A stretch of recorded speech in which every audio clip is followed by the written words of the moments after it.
Hey, when you edit it, just make sure you make it look like I'm a really fast runner. All right, I'm coming.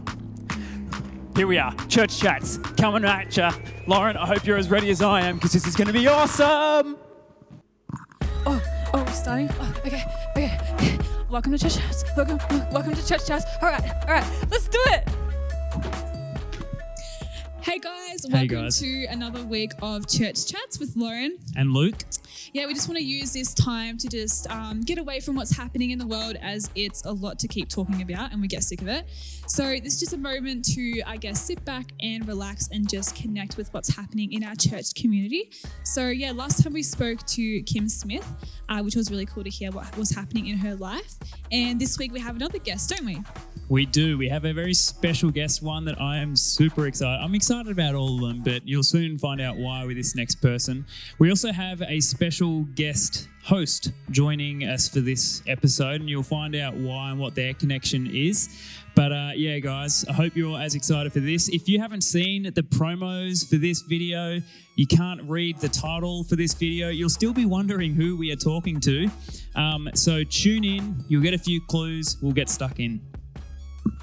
Alrighty, guys, we have a special guest this week, and Lauren does look a little bit different for this interview, but you'll soon know why.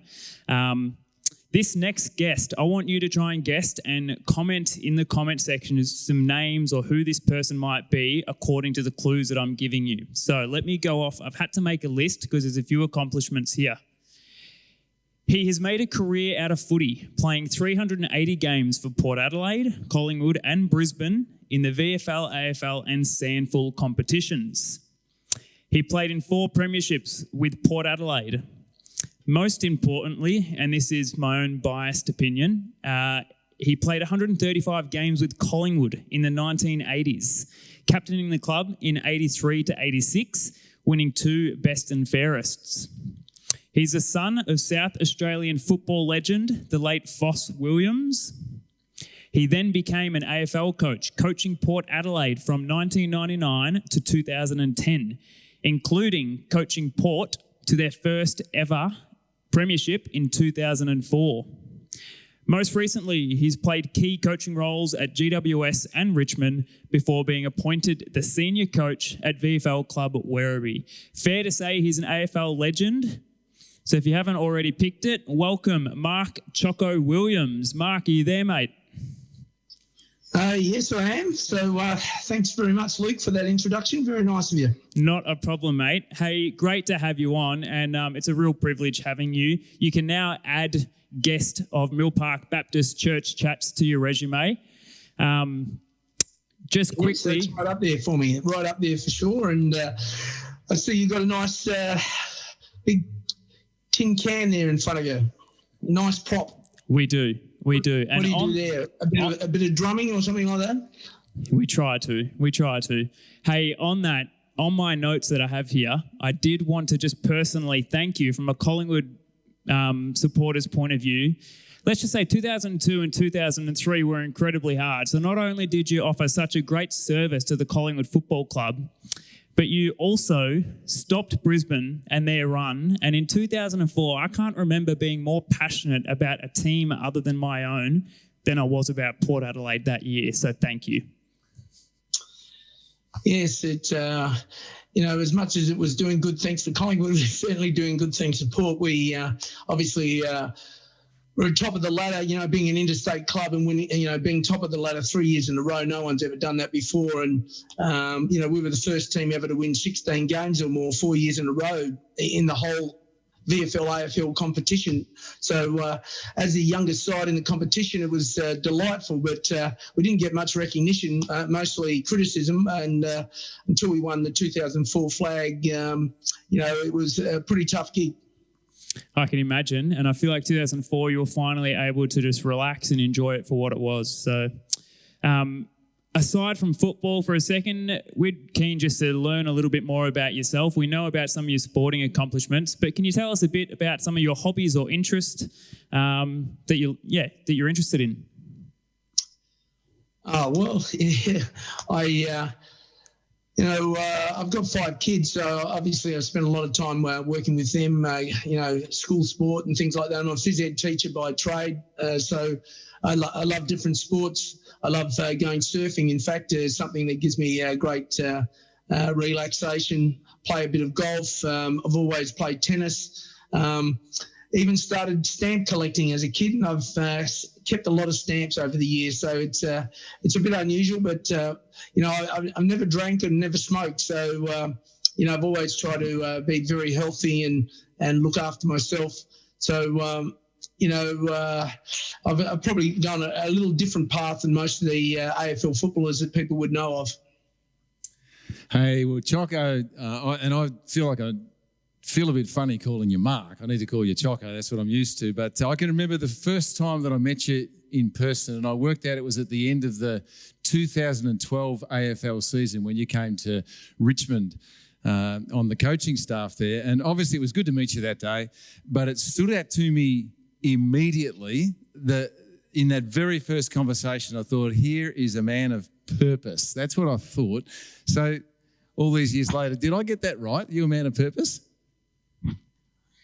Well, it's fantastic to actually meet up with you. And, it's always a bit awkward, if you like, having a pastor come into the club. Port Adelaide, we've had, Brandon Chaplin. He was there for a long, long time. And, I saw the value of, having a pastor around the place. And a lot of players have never had much to do with church. And for me, it was a natural thing to have a person like you come in, and I acted as an advocate for you, trying to break down the barriers as to how important you were around the place. And when you say purpose, I kind of am a problem solver. I'm always looking at opportunity and going, well, maybe we could do something differently, or improve, or challenge, or change, and all of those things are day to day is what I do, and I love helping people to get better. I'm always looking at wherever the status quo is, what if we tried this? Maybe it would be better. Maybe they would get a better result. Maybe they'd feel better about themselves, and also their team they're working for or with, and their family life is better. So all of those things I look forward to almost every day. Yeah, that's good. Choco, over the journey, you've also had a few challenges, hadn't you? Like, it's great to talk about the successes. You've had a few challenges along the way too. Do you want to tell us a bit about them?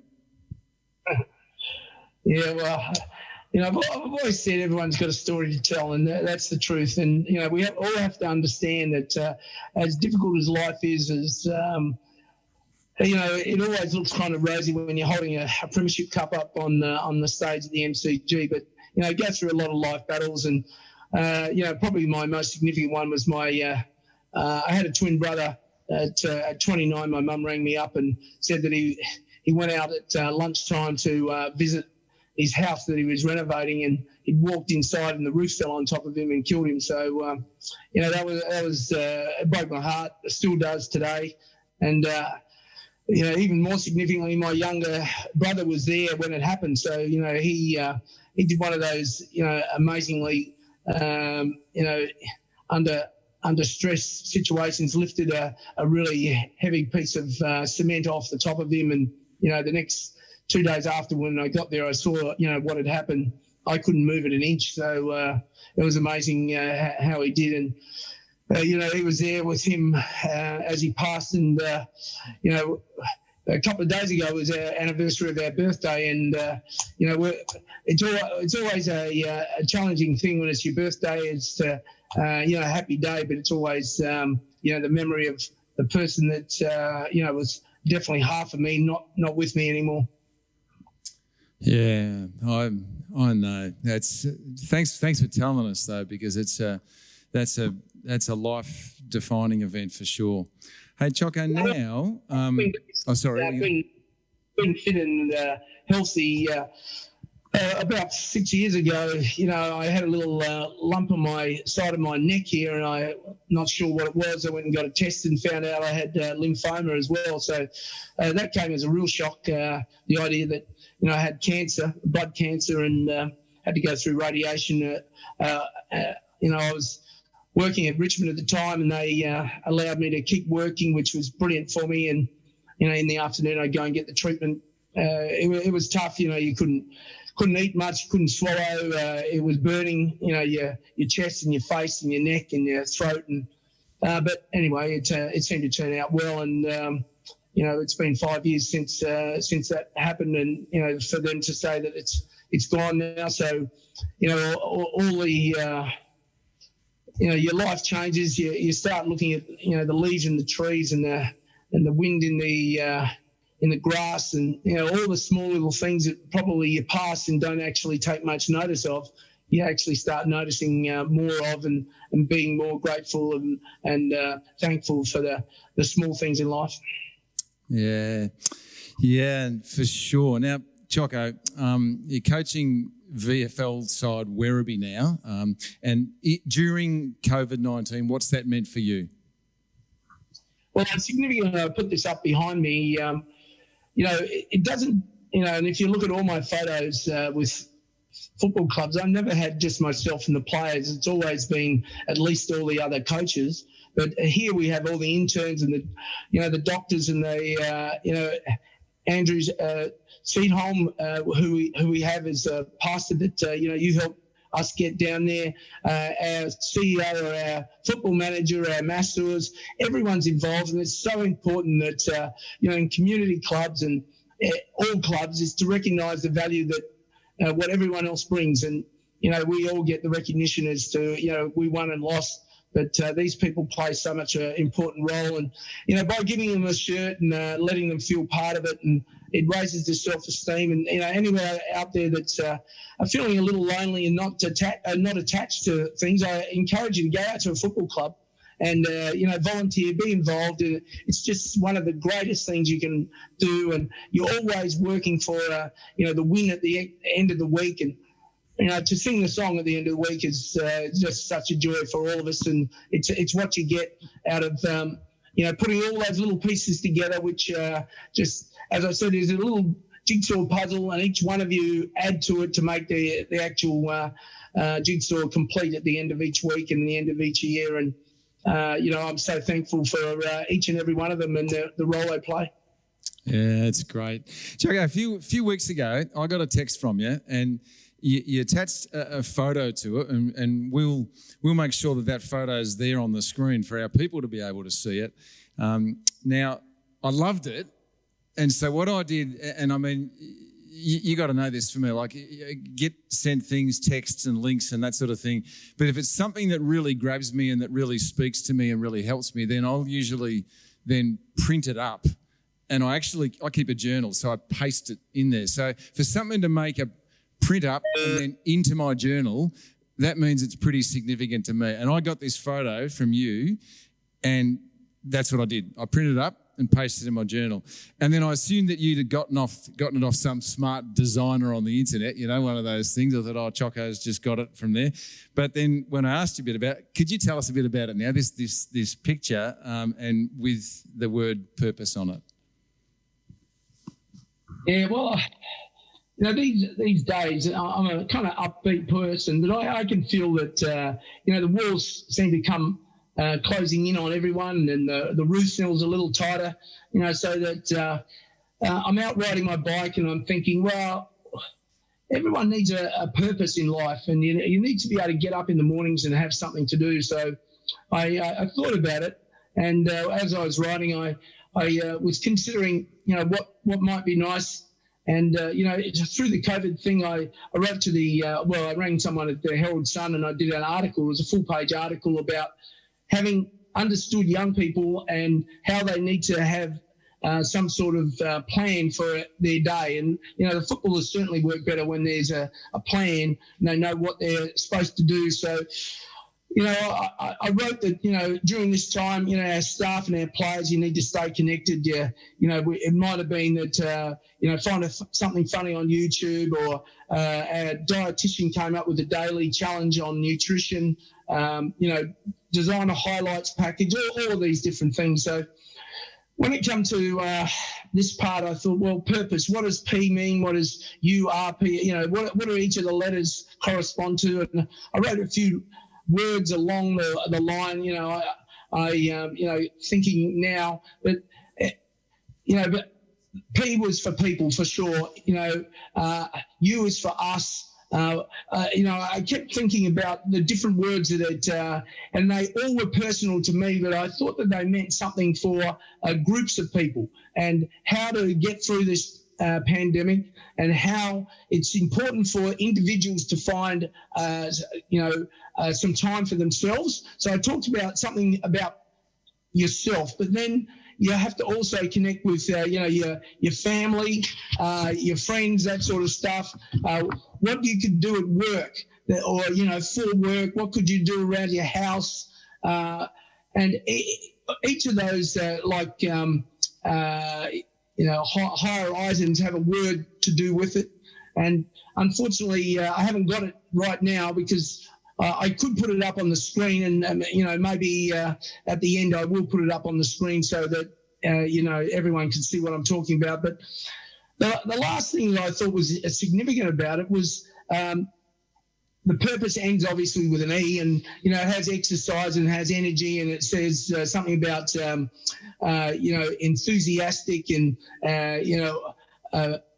keep thinking about those sort of things. But the last word, 3 letters, and it was ETC, extra. And for me, that's what life's about. Keep looking for the next thing. All the things are good, yeah, and we've got them all ticked off, but don't be satisfied. Just keep searching and always there's something else you can do, whether it's for yourself or for others around you. And I just think it's a great thing for life. And, when times are tough, you can go back and have a look at the little sign on the wall and, yep, there's something in there for you.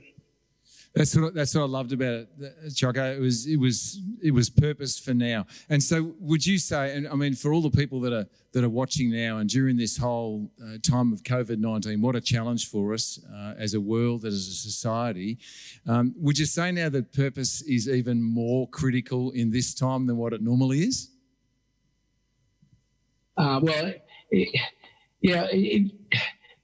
Life becomes confusing right now, and you lose a little bit of your self-esteem. You might be out of work, you might not be achieving all the things that you normally achieve during the week. Your connections with your friends and your family are so much more difficult because you can't just go over and visit. You can't go around the corner. You can't even go next door to see the people next door. So how do you maintain those things? And even what we're doing now. There's a way. There is a way. It's not an easy way, but you can find a way, and that's the challenge. And actually accept the challenge and find a solution. And that's what I'm saying. Just continually don't. You come up against a brick wall. Well, dig a hole underneath it, or get a ladder and go over the top of it. Run around the side of it, but find a way. And it may well be just get a sledgehammer and knock the thing down as well. Yeah. And Choco, just finally, is it okay if I even ask you, what's your take generally? What would you say your take is on God and faith, and especially now in this season? Yeah, well, it's kind of funny. My mother was Catholic, my dad was Church of England, and back in those days, I come from the country, these guys are not going to work together very well. And, there was certainly a whole lot of, family discussion in regard to you can't marry that sort of person. And, from those times, I learned a lot about, understanding, different faiths. And, as recently as working with Ajax Footy Club, which are all Jewish, as recently as going to Richmond and meeting the first Muslim or Islam faith believer in Bashar Hooli, and understanding and wanting to learn and talk about Mecca and talk about his pilgrimage and explain it to all the players. And what are you doing praying 5 times a day and all of these things? I just love the idea that people believe in a higher being. And the idea that, I went to Sunday school, I got baptised, I went, got christened in the Church of England, went to a Lutheran school. So, all the German people, and we had a scripture every day at school. A Bible was in our book list. We had to have one. We had morning church, if you like. So the idea of learning and understanding about God, the Bible, and and faith is so easy for me. I'm always challenged by it, though. I want to know more. I want to ask questions. I don't accept past old time thinking on things. I want modern day thinking. I want people to be just like your church is now. You have to be moving with the times or you'll lose everyone, and that's no good as well. So I certainly am an advocate. I certainly believe in God, and I love to think that there are people like yourselves adding to the well-being of so many people, and I congratulate you and thank you for it. Yeah, well, thanks, Choco, and I love your insatiable desire to learn and to improve and to give knowledge. I can even remember, you've probably forgotten, but I don't know, what would it be, 2, 3, 4 years ago, and you gave me some feedback on our church website. You actually gave me some feedback and said, hey, Jeff, just reading that website, here's how it comes across. And I don't know if I even told you, but we changed the website because of it. So good on you, Choco. You are a champion. Yeah, well, thank you very much. But again, the way that you do things is important. You have to build relationships. You have to trust each other, because you can't just go and tell people what you think unless you build those relationships, or they'll just dismiss you. And that's so much in footy, in life. It is. So unless we had that relationship, you wouldn't have listened to anything. It's not like I know everything, but I'll look and have an opinion. 12 Angry Men, that old movie about the jury. There's always an alternative point of view, and we have to always have our minds open to it and at least consider it. Yeah. Well, Choco, thank you so much for speaking with us, and we just spent a few minutes. We could spend a long time, but thank you. We really appreciate it. And I know that's really helpful to all the people that are listening to it. So thanks. You take care and keep up the hard work, eh? No problems at all. And good luck to everyone. Stay safe. And when you've got problems, these are the two that will help you. Thanks very much, Mark. Thanks, Choco.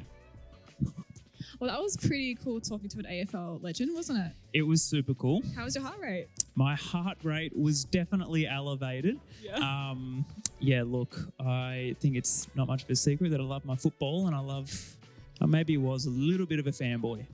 Was he someone that you knew growing up and kind of watched when, I guess, you're growing up watching footy? Yeah, so I think in the 90s, I don't recall a whole lot about footy, maybe the later end bits and pieces. But yeah, by 2004, when Port Adelaide won that premiership, I definitely recall that. I remember watching the Pies lose in the previous two. So, was super excited when I heard that we could get Mark Williams to be interviewed. And, great to hear everything that he had to say. Awesome.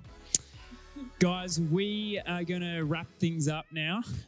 We do have, in another couple of weeks, another guest plan. This next guy was an attendee and actually played quite a vital role in the leadership of the church here over a number of years. He's no longer at Mill Park, but that might give you a little clue to who we might be interviewing. So get around the next church chats, devotions next week, and then interview following. Have a great week, guys. See ya.